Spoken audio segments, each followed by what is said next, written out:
In my mind, I didn't just sign up to watch him be intimate with someone else. I wanted to be involved. I wanted to have sex with her. And then he did something that nearly made me lose it. At one point, she and I ended up scissoring.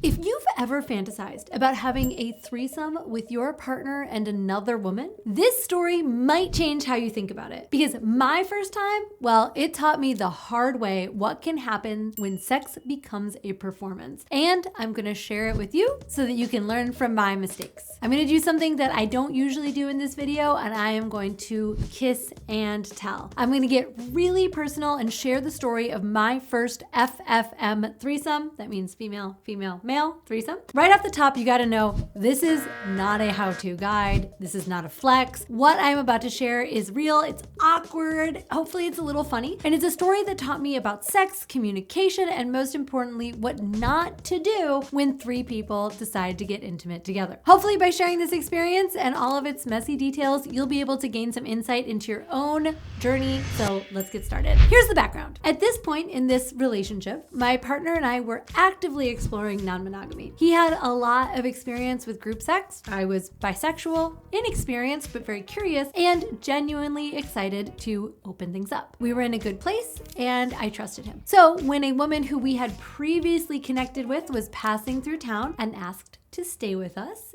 it felt like maybe the stars were aligning. Even though I was super excited, I was also nervous. First of all, I didn't want her to feel like sex was expected. Even though we'd been flirty and kind of sexual before, I definitely am very consent oriented and I never want anyone to feel like I have expectations along those lines. I also, at that time, had really limited experience with women. I was kind of nervous. I had my own performance anxiety. And of course, while I trusted my partner, I was also fearful of doing long-term damage to our relationship in exchange for some short-term pleasure. I hoped that the experience would bring us closer. I wanted to feel more confident with women, and I thought if there's chemistry there, it will just work, right? Well, the first lesson that I learned when it comes to threesomes is that chemistry is not always enough. So she came over to our house, we enjoyed a great meal together, and then we all found our way to the bedroom. We had a conversation, we all agreed that this is what we wanted to do. And then we started being intimate. I found myself following my partner's lead. I was really relying on him to set the tone, to let us know what was going on. But the dynamic was skewed. He was so fully in it, he was fully taking charge, and he was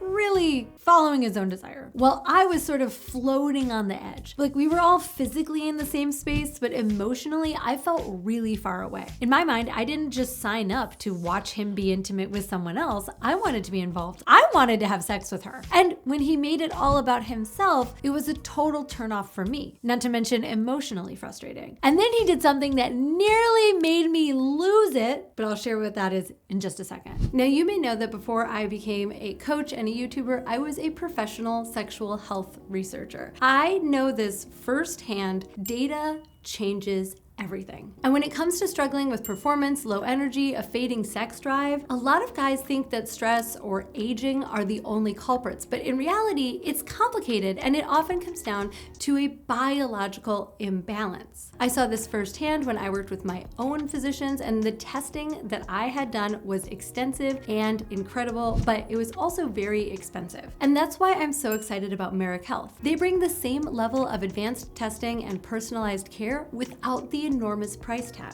Merrick is a telehealth platform that helps men get to the root cause of their issues, whether that is low testosterone, poor erections, or a lack of drive. They run the labs that most doctors skip, and then they guide you step by step using their licensed providers and health coaches who will actually listen to you and customize a plan based on what's going on for you right now. I've just started with my own Merrick Health coach, and the clarity that I already have is powerful. They asked me questions that I would never have thought to bring up, and the way that I felt cared for as a whole person was unmatched. And this is what men's health should look like. So if you are ready to take control of your performance, your energy, your confidence, please go to merrickhealth.com and use code CaitlinV for 10% off of your first labs. At this point in the threesome, I was feeling angry, I was confused, but at the time I was really young and I didn't trust myself enough to speak up. Luckily, in that particular situation, the dynamic changed without me ever having to say a word. So again, he's doing his thing. I'm like kind of a semi-involved observer. And before she'd even had an orgasm, before there had even been penetration, he went straight for trying to make her squirt. He was using the exact technique that I teach that works on me. Now, I know that the technique works, but it only works if she's already really turned on, like has maybe already had an orgasm, maybe two, maybe has been aroused for like already 20 to 40 minutes before you start using that technique. And if you've watched my video or my course on how to make a woman squirt, you know that this technique is pretty aggressive. It involves a come here motion and a lot of movement, and a woman really has to be ready to receive that kind of stimulation. So when he dove in with that move, she stopped him and said, "Are you trying to make me squirt? Could you maybe go down on me first?" I couldn't believe what I was hearing. She basically said exactly what I was thinking, but that I didn't have the guts to say. And beyond that, she was right. He was trying to rush to the highlight reel without putting in the actual work, without doing the foreplay, without checking in, without building genuine connection. And again, while I was kind of just like off to the side watching, it was like he was trying to make something happen for her, but really it was for him. It was about performing, it was about looking good, and that's when I learned that if one person takes over, it's no longer a threesome. It's really just one person having sex with two people. Actually, more accurately, one person putting on a show while two people are in the audience. But her calling him out, which she did clearly but with humor, gave us all a chance to slow down. She told him straight up that we needed to switch gears. We needed to take a pause. And that showed me that the hottest sex happens when our egos leave the room. And to be honest, that's when the threesome actually started. And it started not with any kind of technique. It didn't start with any sort of pressure. It didn't start with like one person desires taking precedence over the others. It started by us being real and honest with each other and present together. And that allowed us to rebalance the energy and re-enter the experience all together as a unit. At one point, she and I ended up scissoring. Not as a way of excluding him, because he was still sort of involved, but because that's where the authentic heat was. That was like the thing that was true in that moment. He was still part of it, he was still present, but the dynamic had shifted towards her and I sort of leading the experience together. And once I got in there, it felt amazing. We followed our flow, and that reignited the chemistry for all of us. And I remember actually orgasming really hard from that. And I think scissoring generally gets a bad rap. Like it kind of feels like a joke, I think, for a lot of folks. But for me, it was super hot, incredibly erotic, very intense, very satisfying. For me, it was one of the best parts of the experience, not because he wasn't involved, but because we all dropped the agenda. From there was no pressure. There was no performance. We were able to just like have fun, explore each other. We were able to connect with each other. We were able to follow sensation and pleasure where it led, and it was a turn on for all three of us. And that was the difference. Like that was when we started actually co-creating something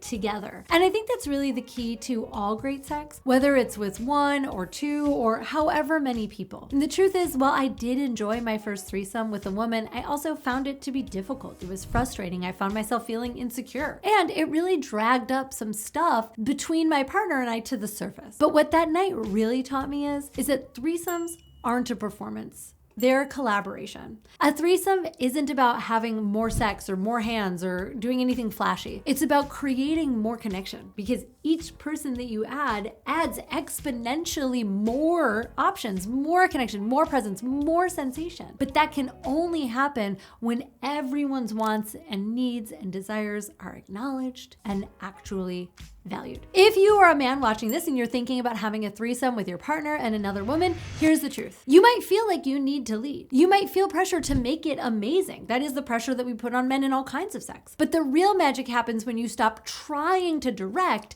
and actually start listening. Because while the women that you are with may be looking to you for direction, they might be looking to you for masculine groundedness, that is perfectly okay. That is lovely. That is one of the best things that I've experienced in FFM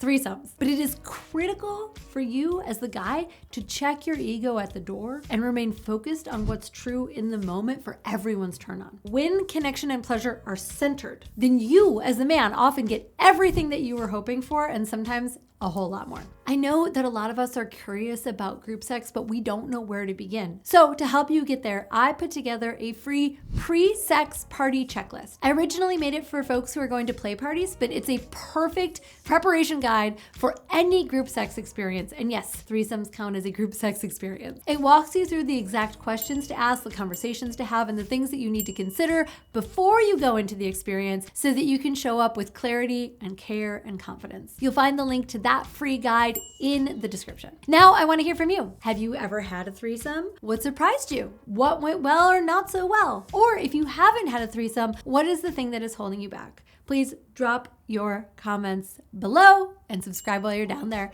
I'm Caitlin V, and I'll see you here next time.